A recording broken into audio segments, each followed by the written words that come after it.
नमस्कार साथियों, स्वागत है आप सभी का अपनी YouTube channel live with Sachin में। मैं सचिन मौर्य आज बताने वाला हूं मैन्सेरिया के बारे में, जो अपराध विधि का मूल तत्व है। किसी अपराध में आवश्यक तत्व के रूप में काउंट किया जाता है। जब तक किसी व्यक्ति का मन दुराशय से नहीं भरा होगा तब तक उसके द्वारा किया गया कार्य अपराध नहीं माना जाता है। ये इंडियन लॉ का मूलभूत तत्व है। यदि व्यक्ति का मन बुरा नहीं है तो वो अपराध नहीं माना जाएगा। तो सबसे पहले शुरुआत करते हैं वीडियो की डेफिनेशन क्लास से, इसकी परिभाषा बताते हुए। मैन्सेरिया एक लैटिन शब्द है जिसका अर्थ होता है गिल्टी माइंड। ये मैन्सेरिया जो शब्द है दोस्तों, लैटिन भाषा का शब्द है। इसका जो शाब्दिक अर्थ है गिल्टी माइंड यानी दुराशय, यानी अपराध करने की आपराधिक मना स्थिति या गलत नियत। यानी जो व्यक्ति अपराध कर रहा है तो अपराध करने के साथ साथ उसके अंदर अपराध करने की भावना भी होनी चाहिए। बिना भावना के जो वो अपराध कर रहा है, उसका मन गिल्टी नहीं है, तो वो उसके द्वारा किया गया कार्य अपराध में काउंट नहीं होगा। अभी नेक्स्ट एग्जाम्पल बताएंगे, एग्जाम्पल के साथ समझाएंगे। भारतीय दंड संहिता यानी आईपीसी, जो अब बीएनएस भारतीय न्याय संहिता के रूप में जानी जाती है, के तौर पर मैन्सेरिया शब्द का प्रयोग नहीं किया गया है। यानी भारतीय न्याय संहिता में किसी भी लोप में मैन्सेरिया को परिभाषित नहीं किया गया है, लेकिन इसके छोटे मोटे उदाहरण मिलते हैं, शब्दों का प्रयोग मिलता है। लेकिन इसका सिद्धांत अधिकतर अपराधों में निहित है। बिना आपराधिक मानसिकता के किसी व्यक्ति को दंडित नहीं किया जा सकता। यानी यदि उसका मन दूषित नहीं है, उसकी इच्छा नहीं है अपराध करने की, उसकी अनिच्छा से अपराध होता है, तो उसे दंडित नहीं किया जा सकता। जैसे फॉर एग्जांपल एक्सीडेंट के मामले, एक्सीडेंट के जो मामले होते हैं बिना आशय के किए जाते हैं, तो वहाँ पर व्यक्ति को दंडित नहीं किया जा सकता जब तक कि आशय ना हो। ये भारतीय आपराधिक कानून का क्या है, मूलभूत सिद्धांत है। इससे संबंधित दोस्तों एक मैगजिम है, सूक्त है, एक्टस नॉन फैसिड रियम निसी मेंस सिटीरिया। इसका मीनिंग होता है an act does not make a person guilty unless there is a guilty mind. मतलब कोई व्यक्ति तब तक अपराधी नहीं माना जा सकता जब तक उसने गलत कार्य करने के साथ साथ दोषपूर्ण मानसिकता से काम ना किया हो। यानी व्यक्ति का अपराध करना यानी कार्य करना इम्पोर्टेंट नहीं है, साथ में उसका इरादा था कार्य करने का नहीं, ये भी यहाँ पर मायने रखता है। मन भी क्या होना चाहिए, उसका गलत करने का होना चाहिए। केस रेफरेंस है ब्रेंड बनाम वुड का 1946 का मामला है। कोर्ट ने कहा कि हर अपराध में मैन्सेरिया आवश्यक होता है जब तक कि कानून विशेष रूप से इसे हटा न दे। यानी मैन्सेरिया के साथ साथ कुछ अपवाद भी जुड़े हैं। उन अपराधों में जहाँ पर अपवाद हैं उनमें मैन्सेरिया मायने नहीं रखेगा। बिना दुराशय के ही व्यक्ति को दंडित बना दिया जाएगा, चाहे उसका आशय चाहे जितना अच्छा हो या आशय ना हो, अपराध करना चाहता हो या ना करना चाहता हो, यदि उसने वो कार्य कर डाला है तो वो अपराध में गिना जाएगा। भारतीय कानून में मैन्सेरिया का महत्व। भारतीय न्याय संहिता बीएनएस में मैन्सेरिया के लिए निम्नलिखित शब्दों का प्रयोग किया गया है।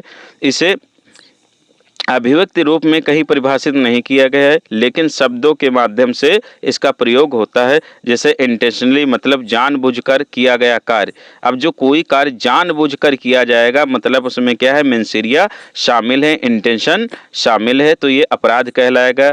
नॉविंगली यानी जानते हुए, कोई कार्य जानते हुए क्या है, आपराधिक है, तब भी करना अपराध में काउंट होगा। फ्रॉडेंटली यानी धोखाधड़ी से, धोखाधड़ी करना कि जानते हुए हम इसके साथ धोखा कर रहे हैं तो क्या माना जाएगा, अपराध माना जाएगा। डिसऑनेस्टली बेईमानी से, यानी आशय क्या है उसका, इंटेंशन क्या है, मैन्सेरिया क्या है, बेईमानीपूर्ण है। जब कोई कार्य बेईमानी से किया जाएगा तो क्या है, अपराध माना जाएगा। जैसे कोई चीज़ बेईमानी से हटाना, जहाँ पर बेईमानी से कोई चीज़ हटाई जाएगी तो चोरी जैसे अपराध बन जाएंगे। वहाँ पर अभिव्यक्ति रूप से बेईमानी नहीं परिभाषित है, लेकिन बेईमानी क्या है, मैन्सेरिया है। निग्लिजेंटली यानी लापरवाही से यदि कोई कार्य लापरवाही से किया जाए तो व्यक्ति की मंशा बता रहे कि उसने सतर्कता उचित सावधानी के साथ कार्य नहीं किया है। वॉलंटरी यानी स्वेच्छा से यानी अपनी इच्छा से उसने कार्य किया है, जानते हुए कि क्या है कार्य कानून के विरुद्ध है।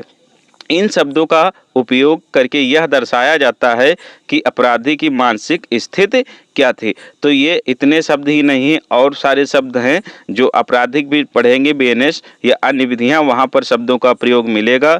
जहां ऐसे शब्दों का प्रयोग हो तो समझ लीजिए कि यहाँ व्यक्ति की जो आपराधिक इच्छा है, मेंसेरिया है, इस तरह के शब्दों से क्या है डिनोट की गई है, बताई गई है। फॉर एग्जाम्पल धारा 101 बीएनएस हत्या जो मर्डर को परिभाषित करती है। अगर कोई व्यक्ति किसी को जानबूझकर मारता है तो क्या है, यह हत्या है। यहाँ जो जानबूझकर शब्द का प्रयोग किया गया है ये मेंसेरिया से संबंधित है। यदि वो जानबूझकर नहीं ऐसा करता है तो वो मेंसेरिया नहीं माना जाएगा, दुराशय नहीं माना जाएगा और अपराध करने वाले व्यक्ति को दंडित नहीं किया जाएगा। वहीं धारा 106 बीएनएस लापरवाही से मृत, यानी लापरवाही शब्द यहाँ जो है वो क्या है, मेंसेरिया है। किसी की लापरवाही से अगर मृत्यु हो जाती है, जैसे एक डॉक्टर की लापरवाही से मरीज की मौत, यहाँ पर मेंसेरिया नहीं है लेकिन नेग्लिजेंस यानी जो लापरवाही है एक अलग प्रकार की मानसिकता को दर्शाता है। यानी जिस व्यक्ति का प्रोफेशन है कि वो सतर्कता से कार्य करे, यदि वहाँ पर लापरवाही करता है, किसी को नुकसान होता है तो उसके लिए उसे दंडित किया जाएगा। क्योंकि डॉक्टर का कार्य क्या है, सतर्कतापूर्वक गुड फेथ के साथ उचित सावधानी बरतकर कोई इलाज करे मरीज का, जिससे मरीज की जान बच सके। यदि वो लापरवाही करेगा तो उसके लिए दंडित किया जाएगा। प्रमुख न्यायिक निर्णय इम्पोर्टेंट केस लॉ जो मेंसेरिया से संबंधित है। Nathulal versus state of Madhya Pradesh का मामला AIR 1966 SC 43। मुख्य बिंदु था आरोपी ने अनाज भंडारण के लिए लाइसेंस के लिए आवेदन किया था लेकिन लाइसेंस नहीं मिला। न्यायालय का निर्णय उसके पास गलत मंशा मेंसेरिया नहीं थी लेकिन उसे दोष मुक्त किया गया। यानी उसने लाइसेंस लेने के लिए आवेदन किया और लाइसेंस नहीं मिला लेकिन उसने अनाज भंडारण किया, तो यहाँ कोर्ट ने माना कि आरोपी जो है उसके अंदर मानसिकता ये नहीं थी कि वो गलत आशय से कार्य करे। न्यायालय ने कहा कि मेंसेरिया हर आपराधिक कृत्य में अनिवार्य तत्व है। यदि मेंसेरिया नहीं है तो उसे दंडित नहीं किया जा सकता। वहीं state of Maharashtra versus mayor हंस जॉर्ज के मामले में जो 1965 का मामला है, सुप्रीम कोर्ट ने कहा आरोपी ने विदेशी मुद्रा नियमों का उल्लंघन किया था। मामला यह था कि आरोपी क्या था, विदेशी मुद्रा नियमों का उल्लंघन किया लेकिन उसे नियम में हुई हालिया संशोधन की जानकारी नहीं थी। यानी जब वो इंडिया आ रहा था तो भारत में कानून चेंज हुए थे, उसकी जानकारी MS जॉर्ज को नहीं थी। सुप्रीम कोर्ट ने फैसला दिया, कहा कुछ अपराध स्ट्रिक्ट लायबिलिटी के होते हैं जिसमें मेंसेरिया आवश्यक नहीं होती है। तो दोस्तों जो स्ट्रिक्ट लायबिलिटी है या एब्सोल्यूट लायबिलिटी है, इससे संबंधित हम वीडियो बना चुके हैं, प्ले लिस्ट में पड़ा होगा। जहां पर एब्सोल्यूट और स्ट्रिक्ट लायबिलिटी लागू होती है वहां पर मेंसेरिया का कोई महत्व नहीं होता है, बिना मेंसेरिया के ही दंडित किया जाता है। तो मेजर जॉर्ज हंस के मामले में सुप्रीम कोर्ट ने ये निर्धारित किया था, क्योंकि कानून चेंज होने से कुछ नहीं होता।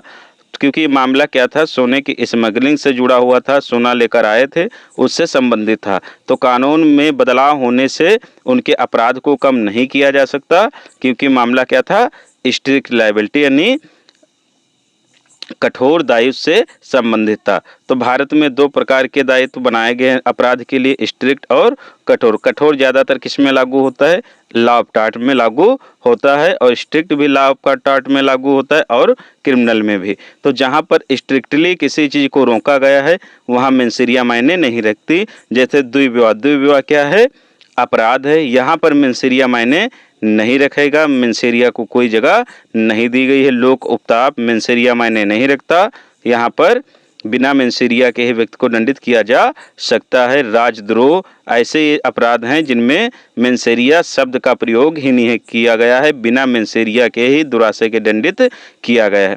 आर वर्सेस प्रिंस का मामला जो यूके से संबंधित है। एक लड़की की उम्र को लेकर आरोपी को गलतफहमी थी। कोर्ट ने कहा कि अगर कानून किसी तथ्य को सख्ती से लागू करता है तो मेंसेरिया जरूरी नहीं भी हो सकता है। यानी कानून यदि कोई लागू किया जाए स्ट्रिक्टली तो वहाँ पर मेंसेरिया मायने नहीं रखता है। तो दोस्तों निष्कर्ष यह निकलता है मेंसेरिया हर अपराध का मूल आधार है। यानी बिना मेंसेरिया, बिना दुराशय के आपराधिक मना स्थिति के कोई भी कार्य अपराध नहीं होता है। यह ये सुनिश्चित करता है कि सिर्फ गलती से अपराध नहीं माना जाएगा जब तक गलत नियत ना हो। केवल स्ट्रिक्ट लायबिलिटी ऑफेंस में ही मेंसेरिया की आवश्यकता नहीं होती, जैसे कुछ कर कानून या पर्यावरण कानून आदि इससे जुड़े मामले होते हैं। जैसे मान लीजिए डॉक्टर, फॉर एग्जांपल डॉक्टर किसी मरीज का इलाज करता है, ऑपरेशन करता है, तो ऑपरेशन करना उसका उद्देश्य है कि उस मरीज को ठीक कर दिया जाए। लेकिन ऑपरेशन के दौरान यदि मरीज की डेथ हो जाए तो उसके लिए डॉक्टर लायबल नहीं है, क्योंकि उसके अंदर उसे मारने की कोई इच्छा नहीं थी। तो यहाँ मेंसेरिया उसका नहीं था, आशय मारना नहीं था, बस आशय क्या था, बचाना था। जैसे फायर ब्रिगेड जो होती है, किसी बिल्डिंग में आग लग जाती है तो बिल्डिंग में जो फंसे होते हैं उनको बचाने के लिए तरह तरह के तरकीबें अपनाती है। कहीं ऊपर से बिल्डिंग से फेंका जाता है या पाइप के जरिए उतारा जाता है, जैसे भी संसाधन उपलब्ध हों। तो ऐसा कार्य करते समय यदि किसी की मृत्यु हो जाए तो जो फायर ब्रिगेड होती है उसे जिम्मेदार नहीं ठहराया जाता, क्योंकि उनके अंदर आशय उन्हें मारने का नहीं बल्कि उन्हें बचाने का होता है। तो मेंसेरिया बहुत ही बड़ा तथ्य है किसी अपराध को साबित करने के लिए। अपराध की क्या है, मूल जड़ है। मानव के बाद मेंसेरिया सबसे बड़ा तत्व होता है। तो दोस्तों वीडियो कैसा लगा कमेंट बॉक्स में ज़रूर बताएं, और चैनल पे नए हैं तो चैनल को सब्सक्राइब कर लें, बेल आइकन दबा लें। डेली लॉ से जुड़े अपडेट और कानून से जुड़े वीडियो मिलते रहेंगे। वीडियो को लाइक शेयर करना ना भूलें। तब तक के लिए नमस्कार, धन्यवाद, जय हिंद, जय भारत।